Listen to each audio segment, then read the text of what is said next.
Comfort Habit number two. This is going to be my prep show. So what I'm going to do is I'm going to put this belt around my hands forwards and backwards in the next two videos. These represent a three-man defense grid. Alright? So if I'm not in your way, each knee side. So, for those who can count in Japanese, as far as I can remember, count to three. Anyway, there's three guys here, and I'm going to be tied up. This represents the simulation of how you are going to fight three attackers with your hands bound. Alright? So your hands will be bound in the front, and they will be bound in the back. And as you know, each way of being bound has a limitation on your movement. My job is to teach you the do's and don'ts of fighting with your hands bound. Now granted, these guys have no arms and no legs, so they're not going to be able to simulate an actual attack. So if you're watching this video, but you went and watched the other videos and have no idea what the fuck's going on, clearly you weren't paying attention. So again, I'm going to tie my hands in the front and tie my hands in the back and simulate that I am being in a fight with my hands tied. One more time. Simulate.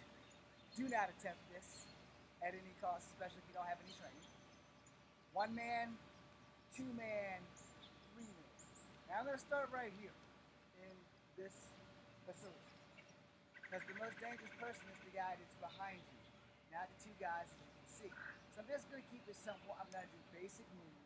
And I'm explaining everything to you now, so when you watch the other video, there won't really be much of an explanation. When your hands are in front, you're not as limited to your movement. Boom, boom.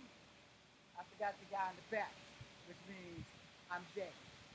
Never forget the guy in the back. Alright? Hands behind you makes it even more difficult to do certain moves that will be limited to your skill set and my skill set. So, with your hands behind you, you are not completely defenseless unless you just don't know how to fight. And the event that you don't know how to fight, I advise you to just not attempt the shit that you are going to see on this screen. Alright, so my hands are behind me. Boom, guy in the back. Boom, guy in the front. Boom, guy in the front. Understand that when I start filming, everything's going to be a lot fucking different than what I'm doing here. This is why I've explained this to you, so that when you go see the other videos, it probably won't be as long as this video. You will see that there are some things that I'm going to attempt and that you should not attempt, and there are some things that I should do that you should do. In other words, the do's and don'ts of fighting with your hands tied behind your back as well as tied in front of you. Now I'm going to do the most difficult one first, which is your hands tied behind you. Because having your hands tied behind you increases the chance of an epic fail versus having your hands tied in front of you.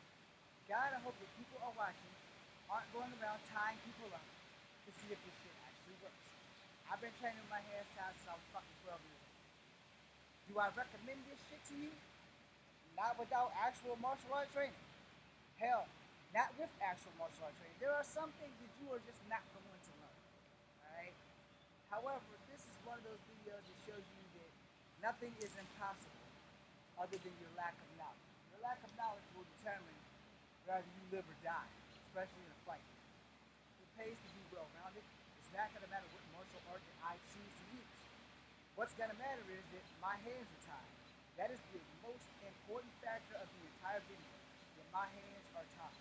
And what you should do and don't do in that situation. I will go through the basics, as I always do, on your escape plan. Now, normally on my escape plan, there's never more than two guys. But in the event that there's three, you have to use your brain. Alright? You have to use what's going to work. A lot of things are not going to work. Understand that. One more time before I get started. There is 1,000 things that can go wrong in a fight before one single thing goes right. I.e., number three. Yeah, so now if I'm right here, my best suggestion is to go backwards. There's nothing behind me. If I'm right here, I have a guy behind me. Now, unless these two are advancing, the guy behind me is still the scratch that. Even if these two aren't dancing, the guy behind you will always be the most dangerous threat. So you understand that shit. The guy behind you is the most dangerous man because you don't have eyes in the back of your head and you will not see him coming or her. But you need to be prepared for that. So everything I'm gonna do is do's and don'ts. And if you fucking think that I'm wrong on this, feel free to leave a comment at the end. So let's go get started. We're gonna do behind the back first, and then we're gonna do in the front. And this is do's and don'ts of fighting with your hands bound. So thanks for watching. Did the damn thing stop? No, it didn't.